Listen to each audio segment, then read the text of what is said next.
Oi, então, vamos lá. Eu uso esse slide para explicar o mecanismo de economia psíquica, de dinâmica psíquica, né?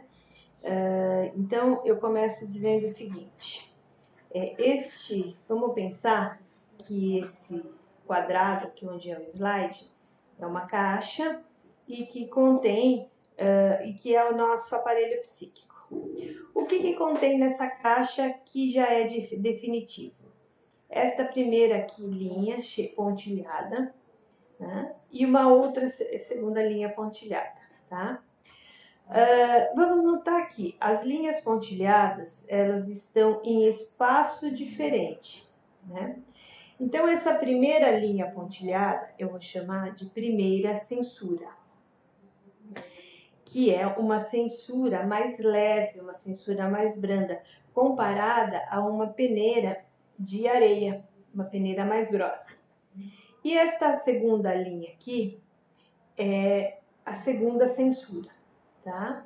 Essa segunda censura, as linhas estão mais juntas porque ela é comparada a uma peneira mais fina, mais ou menos comparada a uma peneira de nylon que a gente utiliza na cozinha. Aqui embaixo, não é que está com defeito a linha, é que ela é mais espaçada e depois a gente vai entender o porquê disso, tá bom? Então, eu tenho a primeira censura, que é uma censura mais flexível, mais branda, e uma segunda censura, que é uma censura mais rígida. Aí eu tenho 3 colunas de divisão. Na primeira coluna, eu tenho o inconsciente. Na segunda coluna, o pré-consciente. E na terceira coluna, o consciente, que é igual a eu. Sou eu, como eu, né? Me relaciono com essa dinâmica de inconsciente, pré-consciente e consciente. Tá? O que a gente tem no inconsciente? No inconsciente a gente tem as nossas tendências arcaicas. Nós nascemos pela transgeracionalidade com todas as tendências. Né? Tudo aquilo que a gente encontra, chama de psicopatologia, patologias emocionais ou psíquicas, né? A gente tem uma tendência dentro da gente. Né? Qual é a diferença entre o depressivo e a pessoa triste? É a intensidade, mas a tristeza existe dentro de todos nós. Qual a diferença entre a pessoa que fantasia e o esquizofrênico? É a intensidade, mas todos nós temos a fantasia dentro de nós. Então, todos nós temos as tendências arcaicas dentro de nós. Essas tendências que podem se desequilibrar e gerar uma psicopatologia. Nós temos dentro de nós também uma tendência à perversão, né? Nós temos dentro de nós o sadismo, nós temos dentro de nós o masoquismo. Então, tudo isso existe dentro de nós. O que vai dizer se é bom ou ruim é a intensidade com que isso é vivenciado. Tá? Além das tendências arcaicas, nós temos o VATOP, que são estímulos exógenos. Né? O que é o VATOP? É a visão, audição, tato, olfato, paladar, os 5 órgãos dos sentidos, que são estímulos exógenos. E nós temos os estímulos endógenos, que são os neurotransmissores. Tá? No pré-consciente, nós temos o arquivo de registros de memórias. Então, tudo aquilo que a gente aprendeu, foi dando nome, foi dando significado e foi dando afeto, nós fomos registrando isso no nosso pré-consciente. Por exemplo, o nome do primeiro namorado. Eu não fico lembrando o nome do meu primeiro namorado toda hora, mas ele está no meu arquivo de registros de memórias. Também eu tenho no meu arquivo de registros de memórias todas as ligações afetivas. Por exemplo, a primeira vez que eu experimentei um brigadeiro, isso foi bom ou foi ruim? Esse afeto ligado ao brigadeiro, por exemplo, está lá registrado no arquivo de registro de memórias. as coisas, os objetos que eu dou nome, uma caneta, uma cadeira. Quando eu aprendi o nome dos objetos, eu fui registrando nesse arquivo de registros de memórias, tá? Então, é a nossa grande HD, o nosso pré-consciente. E no consciente, a gente tem a morada do ego e uma parte do superego, uma parte do ego e uma parte do superego, né? Que moram no consciente. Então, o que nós temos no inconsciente que está lá em forma de energia latente? Aquilo que Freud chamou de pulsão. O que é pulsão? A pulsão é a carga energética direcionada a um objeto. Mas para essa energia se movimentar em relação a um objeto, eu preciso ter um estímulo. Esse estímulo ele pode ser endógeno, através dos neurotransmissores, ou exógenos, através dos estímulos vindo pelos órgãos do sentido. Tá? Então, vamos supor que eu tenha visto um bolo de chocolate. Eu vi, né, através da visão e senti o cheiro através do olfato. Esse estímulo exógeno, ele foi lá e mexeu, estimulou a pulsão, que é a carga energética que eu tenho. Então, essa energia ela foi estimulada e eu vi o bolo de chocolate e falei, que bonito esse bolo de chocolate, tenho vontade de comer. Aí, essa pulsão, ela sai do inconsciente e vai direto para o pré-consciente. Vai passar pelo arquivo de registro, pela primeira censura. E aí, bolo de chocolate? Ok, sem problema nenhum, não tem problema. Então, essa pulsão, ela continua o seu caminho em direção ao consciente. Qual é o objetivo da pulsão? Obter prazer. A pulsão, a energia pulsional, ela é sempre direcionada ao objeto no sentido de obter prazer, tá? Então, a pulsão é startada pelos estímulos exógenos, visão, no caso aí a visão e o olfato. Eu vi e senti o cheiro de um bolo de chocolate. Isso startou uma energia pulsional, né, em direção ao consciente, cujo objetivo obter prazer. Chegou no pré-consciente, a pulsão vai qualificar um afeto. O que é qualificar um afeto? Ela vai buscar justamente nesse arquivo de registro de memórias qual foi a primeira vez e qual é o registro que eu tenho em relação ao bolo de chocolate. Então, eu vou lá. Qual foi a minha primeira experiência com o bolo de chocolate? A minha primeira experiência com o bolo de chocolate foi muito gostosa. Eu tinha 1 ano e minha mãe me deu um pedaço de bolo de chocolate. Eu comecei a comer, me lambuzei inteira e aquilo foi muito bom. Então, ok, né? Esse afeto é positivo. A pulsão vai continuar o seu caminho para o consciente. Só que para ela chegar no consciente, ela tem que passar pela segunda censura, que é uma censura mais rígida. E aí, o consciente vai perguntar para o superego: superego, a Márcia pode comer o bolo de chocolate? Ele vai dizer assim: pode, sem problema nenhum, não tem problema. Então, a pulsão ela vai se direcionar ao consciente, vai passar pela segunda censura e vai realizar o desejo, obter o prazer. Ok, comi o bolo de chocolate, realizei o desejo, essa pulsão ela vai retornar ao inconsciente e vai ficar lá esperando um novo momento de ser impulsionada, de haver um estímulo endógeno ou exógeno e vai ser impulsionado em relação ao consciente. Mas vamos dizer que chegou aqui na segunda censura, o superego ele vai dizer o seguinte: não pode comer bolo de chocolate porque está de dieta e não pode comer esses bolos de chocolate. Então, o que vai acontecer? Para essa pulsão não vir para o consciente, não vir aqui, o superego, o ego e o superego vão fazer um contra-investimento nessa energia pulsional.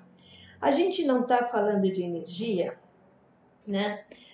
E essa energia psíquica, ela está submetida às leis da física. E qual é a lei da física? Para eu parar uma energia, eu preciso de que uma energia igual ou maior, no caso de deslocar, né? Contrária. Então, o ego e o superego vão buscar uma energia igual ou maior para não deixar que essa pulsão venha ao consciente e realize esse desejo. Tá? O superego falou, não pode comer bolo, tá de dieta, então vai ter essa energia contrária, esse contra-investimento que a gente chama. Onde o ego e o superego vão buscar essa energia? O primeiro lugar que eles vão buscar essa energia é no soma, no corpo, né? Porque o corpo é a energia mais próxima, que fica mais próxima da energia psíquica. Então, eles pegam essa energia no corpo para usar para contra-investir. Por isso que existem as doenças psicossomáticas, por isso que existe o estresse, né, os desequilíbrios emocionais. Por quê? Porque a energia do corpo, o soma, ele vai, né, vai diminuindo por conta desses contra-investimentos que nós fazemos. Tá? Fez o contra-investimento, o que vai acontecer com esse afeto que está no pré-consciente? A repressão, né? Enquanto o afeto está aqui no pré-consciente, a gente vai chamá-lo de repressão. Só que é o seguinte, o pré-consciente, ele é muito próximo do consciente. Então, essa repressão, esse afeto que foi reprimido para o pré-consciente, que foi contra-investido, ele vai ficar aqui, né? E com uma energia, ele não fica quieto, ele vai estar o tempo todo investindo, tentando realizar o desejo e vir para o consciente. Por isso que a gente, quando está em dieta, que a gente não come alguma coisa, a tendência é a gente ficar pensando muito nessa coisa. Né? Então, toda hora, ai, mas aquele bolo de chocolate, ai, que delícia que devia estar aquele bolo de chocolate, ai, só de pensar me dá água na boca. O que é isso? É a repressão, esse afeto reprimido que está tentando investir de novo e vir para o consciente para realizar o desejo. Essa repressão começa a incomodar muito. E aí o que faz? O ego e o superego pegam mais energia, uma energia maior, e vão deslocar essa energia, esse afeto, para o inconsciente. E aí, quando ele está no inconsciente, a gente vai chamar isso de recalque. Então, o que é o recalque? É um afeto que primeiramente foi reprimido e depois foi mandado para o inconsciente, que é mais longe, para não vir para o consciente e não fazer o ego sofrer. Tá? Então, tudo que tem de recalque faz o ego sofrer. Então, é mandado para o inconsciente, né, para que o ego não sofra. Só que a gente não tem só o bolo de chocolate recalcado. Né? A gente tem uma bronca que levou da mãe no passado, quando criança, que foi muito forte, que ficou marcado.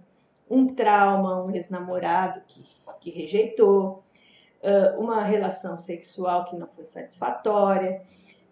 Várias coisas que, em termos de afeto, não iriam machucar o ego, iriam deixar o ego frustrado, foram recalcados. Então, a gente tem vários recalques, né?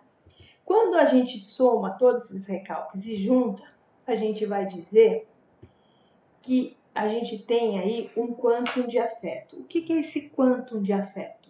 É uma energia de todos os afetos recalcados e somados. É uma energia maior, né? É como se esse quadrado aqui fosse uma panela de pressão e fossem jogando todos os afetos recalcados. Isso vai gerando uma pressão aqui dentro do inconsciente, porque fica um movimento, que é sair e volta, contra-investir.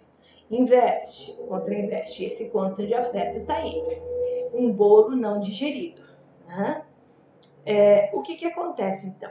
Em algum momento, o inconsciente vai chegar lá para o superego e para o ego e vai falar assim: olha, ego e superego, é o seguinte, vocês estão recalcando muito, vocês são rígidos demais, eu estou quase explodindo, estou a ponto de surtar, né? E se eu surtar, se eu jogar prato na parede, se eu me atirar na frente de um ônibus, a culpa vai ser de vocês. Então aí o consciente, o superego fala assim: olha, ego, faz o seguinte, relaxa um pouco essa segunda censura para que esse quantum de afeto saia. Aí o ego fala assim: mas viu, só tem lá no quantum de afeto alguma coisa que me faz sofrer. Tudo que está no inconsciente eu vou sofrer. Aí o ego fala o seguinte: então tá bom, o inconsciente, eu libero a censura e por isso que essa censura aqui embaixo ela é mais relaxada, né? É esse acerto de contas que o ego está fazendo com o inconsciente. O ego fala: olha, eu vou relaxar essa censura, só que eu não quero sofrer, porque tudo que tem lá eu vou sofrer se vier à tona. Aí o inconsciente fala assim: não, tudo bem, eu vou dar um jeito e você não vai perceber que isso vai sair e você não vai sofrer. Tá? Então, o que eles fazem? Eles formam o que a gente chama de compromisso, faz uma formação de compromisso. Essa formação de compromisso é que o inconsciente vai liberar esse quantum de afeto sem que o ego sofra. Mas como isso? Aí o inconsciente dá um jeito. Nesse relaxamento de censura aqui, né, ele libera esse quantum de afeto em forma de xiste, sonhos, ato falho. Xiste, aquela pessoa que fica tirando sarro da outra, mas na verdade, muitas vezes ele tira sarro dele mesmo. Os sonhos, né, são quantos de afeto todos misturados. E os atos falhos são aquelas coisas que eu faço sem perceber, mas que na verdade eu estou tentando realizar um desejo. Por exemplo, eu vou na casa de uma pessoa que eu gosto muito, mas eu tenho que ir embora e voltar para minha casa onde o ambiente não é muito bom. E quando eu chego em casa, eu vou embora, eu percebo que eu esqueci a minha bolsa na casa dessa pessoa. Então, na verdade, eu não queria vir embora, eu sou obrigada a voltar lá para pegar a bolsa. Então, são os atos falhos que a gente chama. Uma outra maneira de liberação desse quantum de afeto são através das doenças psicossomáticas. Uma vez que o ego vai buscar energia para fazer esse contrainvestimento, vai buscar energia no corpo, e o corpo fica fragilizado, ele fica suscetível a sofrer certas doenças. Então, através do escoamento desse quantum de afeto, certas doenças se instalam no corpo. Uma outra maneira é através das neuroses, né? Neuroses impulsivas, neuroses atuais, neuroses fóbicas, que são liberação também desse quantum de afeto. E aí, quando isso libera, tá? Aqui esvazia um pouquinho, né? Mas a matriz afetiva continua aqui. E como a gente tem todos os dias uma dinâmica de contrainvestimento, nós não estamos realizando o nosso desejo o tempo inteiro, o que acontece? Isso aqui vive cheio, libera, enche de novo.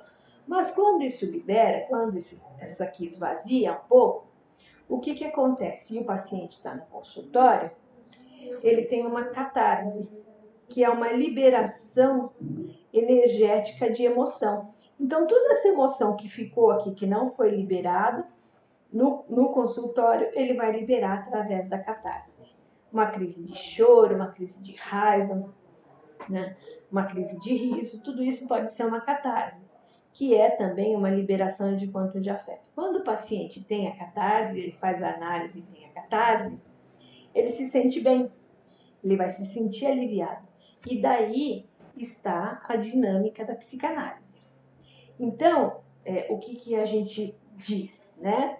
Que aqui nesse quadro está toda a base psicanalítica, tá? Toda a dinâmica psíquica, ela se encontra dentro desse quadro. Tá? Entendendo a dinâmica do quadro, a dinâmica psíquica, fica muito mais fácil de a gente entender a psicanálise. Tá? Então é isso que eu tinha para mostrar para você. Um beijo.